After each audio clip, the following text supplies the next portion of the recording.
So hey guys, my name is Dawson from Decoders. So in this session, I'll be explaining about logs and checksums in the simplest language. This concept will come in your this thing I feel in MCA or Masters in Computer Application or somewhere it will come. I don't know where it will come. So I'll be just going through it. So first we'll understand what is a log actually. In a computing, a log file is a file that records either the events that occurred in an operating system or the software runs. Now let's assume a simple example. You entered a door now. There will be, if the system will put a log saying that you entered the door. Again one person will come. Again that log will be there. Entered a door. In your Among Us game, there is this thing I feel. There is one area, I think, I don't remember that exactly, one not airship actually, in one of these area that is in Among Us game, you'll be seeing the logs actually in that this thing when you go in from one area to another. So that is the thing with logs. It will actually tell the events which occurred it. So that is the way in which you can find out if someone is hacking your server or if someone is messing up with the system. So that is called as a log. So this application is called as XAMPP. This thing is used for locally testing your server. If you want to do one website locally in your computer, this thing used to look like this during our times, like during my time, like when I was in 6th standard, I had Windows XP. So this software used to look like this. So in 6th standard only I've studied this software. This software will come in your first, in your BCA, third year, last syllabus I feel, this software you have to do one project on. So this software was quite unique. It was looking like this during my time. Today this software is looking somewhat like this. You can see this software, right? Guys, Ananya, can you just give me a reply? Yes, Dawson. Oh, okay. Yeah. Yeah, so this is the software. So this thing, XAMPP, it stands for Extended Module of Apache, MySQL, PHP and Perl. So these languages will be studying it somewhat. I don't know much about BCA, but that is there. And I'll be just showing you, this thing is there actually. Let me just show you. This is the thing. Now both the servers are currently running, and now if you go to Google and if you click and if you type here localhost and if you press enter, you will be coming. This thing is local. This thing is a local server. Now if you turn off your internet, I won't turn it off. If I turn it off, I'll be disconnected here. But if you turn it off, what happens is this thing will keep on running. This is a locally testing environment. When you will be doing websites in the future, I personally know how to make a website and to deploy it step by step with no step skip. So this thing is the first step, that is XAMPP. In my foundation course which I'm doing at Decoders, I'm teaching this also, tuition. So you can learn this concept quite early, and many of your students have joined here actually. So this thing is there about XAMPP. So this thing is used here. Apache is for this server thing, and MySQL is for databases. You can go to phpMyAdmin, and here you can use your databases. Let me just have clicked on it. Let me see, the server is loading. Okay, we are going to localhost. Okay, so you can see all the databases. These are so many databases I had created, and there are so many tons of projects here. Let me show you how many projects I have made at my childhood only. See, and this thing was there actually. Where is that? htdocs is there actually here. See here, thousands of projects, so many projects are there, and there are more also. Let me do one thing. Let me just run one of my project actually. The thing is, I'll show what is a log actually. A log, if you check here, if you press this button here, I'm not sure whether you're able to see. So I'll be using the magnifier thing. Let me click on the magnifier. So you can see this log thing. Now I press on log and let me check the log of Apache. Apache is the server actually where it's running. And now if you check the access log,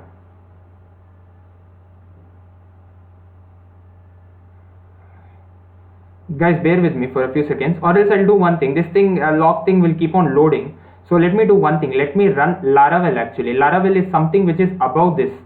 This thing will be learning. Currently today most of the websites are powered by Laravel, which is a PHP framework. Let me do one thing. Let me just open my this thing actually. Which was that project actually? Laravel wallet I feel. No, DMoney app. This thing I made, DMoney app way back. You can press shift and you can right click. you can click on open PowerShell window. This is PowerShell, and let me give one command now. Let's wait. This thing is getting loaded up. By that time, let me show you what is the, okay, it got loaded up. So let me run php artisan serve. Let me press enter. Now let's see what happens now. This thing is very advanced concept. This thing engineers will use or something. I have learned it quite early. So you can see the Laravel server has been started at this thing, the local host, that is 127.0.0.1 at port 8000. So let me just copy, right, then let me select this thing and let me copy it and let me paste it here. You can see my server now. See, this is my Laravel project. Now let me log into my account. This full system only I have created. Here you can go to your wallet. Here you can see your balance. You can send your money also. Here you can enter your wallet ID and your amount, and you can press the send money thing. So this system I only developed fully from scratch, from zero, from bare basics. So this is the thing actually. Sir, just let me know how many minutes are remaining still. Continue. Yeah, okay. Yeah, fine. There are 6 minutes, 6 to 7 minutes. Then I'll go with checksums then. Just a second. Yeah. So what is checksums actually? Checksums will be coming, I don't know where it will come actually. But actually a checksum is a value which represents the number of bits in a transmission message, and it is used by IT professionals to detect the high level errors within the data transmissions. Now there are various types of checksums, but during my time in 6th standard actually, in 6th and 7th, during holidays and during exam times also, I was crazily coding. So I'll show you about MD5. MD5 is the oldest one, encryption. Let me enter my name only, that is Dawson, and let me press the crypt button. Okay, it's asking for something. Let me enter my this thing for verification. Taxes.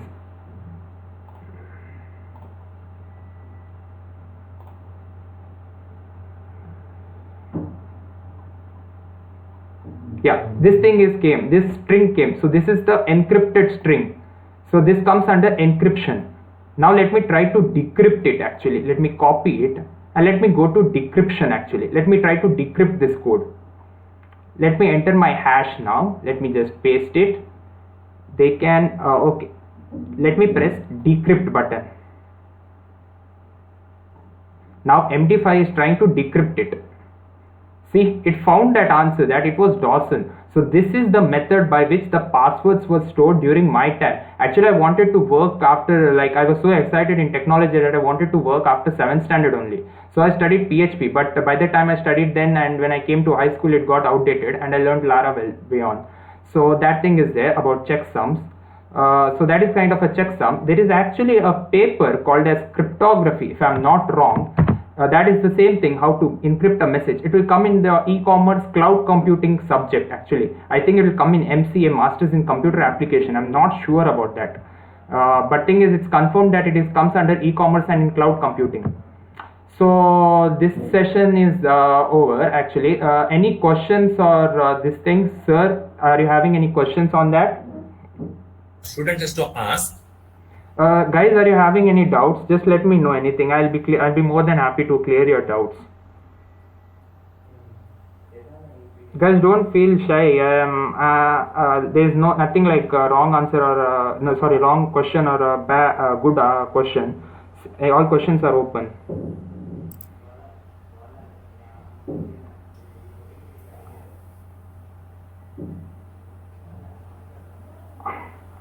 Okay, so I assume that this thing is there is no question. Actually, encryption and decryption Dawson has taken, and in the encryption, what happens is we are changing the code. See, whenever I say something to anybody, if others are come to, so what do? We are using the coding words. Similarly here, Dawson has shown us the MD5, that is Media Digest file, that is one of the encryption methods, wherein the name is converted into some other characters which the recipient is not able to understand or somebody else is not able to understand. Normally, when I was teaching any of the programming papers before, what I used to do is I used to tell them to input a word such as Dawson has given the name is name, and the output will be something else. How we do this one is we are extracting one character from one by one character from the given string, and whenever we take a character, it has its equivalent ASCII value. I'm adding around 2 3 plus 2 3. Dawson means capital T will be having, say, as all of you know, the ASCII value of capital A is 65. So Yeah, yes. 65, 66, 7, 68 is D. Okay, 68 is D. So if I add plus 2, it becomes 70. 70 means it gives the character EF. Okay, Dawson D becomes F. Like that we add plus 2 for each and every word. So Dawson spelling is D-O-W-S-O-N, right? DAWSON, sir. Okay. Okay, Dawson. So D becomes F, A becomes C, W means WXY, S is PQRSTU. So Dawson word, because if I add 2, it becomes FCYUQP. So nobody is able to understand what it is. Okay, this is called as encryption. I am adding plus 2 method for each and every character, so that the output will be something else and we are not able to understand what that message is, which is called as encryption. On the other hand, decryption. How to do the decryption? As he has seen in MD5 decryption directly, he has pasted his encrypted message in the decryption, and you got the decrypted answer as Dawson only. So here what you have to do for decryption, I have to give the input as FCYUQP, and I have to use a minus 2 method. So minus 2 means F becomes D, C becomes A, Y becomes W, U becomes S, Q becomes O, and P becomes N, and the answer will be Dawson. This is called as encryption and decryption. We are just encrypting them using certain methods and decrypting them using some other methods. Here in my example, what I'm doing is I'm using the just a plus 2, so it remains the number of characters, everything the same. So in some other method, what they do is they will be using some other techniques by giving more letters so that they don't understand. It is not very easy. Yeah, sir. Actually, that thing is the method which I have told you is a very simple method. Okay, like this, there are several things which are being available and we can use them. Can I continue, sir? Yes, 1 minute. Yes. Okay. Only 1 minute. Yes. Okay, sir. So first of all, thank you very much to Arun sir, and actually I'd like to thank even Dexter sir from St. Aloysius Pre-University Mangalore for giving his insights on cryptography paper. He was my computer science lecturer for PUC, and for 2 years he has taught me. He was a very kind sir, and I would like to give him a huge shout out for helping me a lot during my times, and for teaching me even extra stuff also. And one more thing, guys, if anybody of you are interested for tuition, if you want to work as like part-time kind of a thing, since lockdown is there and all those things, if you're kind of interested, I'm giving a tuition on WordPress, which is a very underrated and a very powerful thing, and it is so simple that even kids also can learn WordPress. It is so simple, but I don't teach kids, I teach only people who are really interested. This software is so easy to use that you can literally build very powerful websites with less coding and with more dynamic and more features. So this software is used by very huge companies such as TechCrunch, Bloomberg, Star Wars, Sony, Disney, Facebook, MTV News, PlayStation, and BBC America also.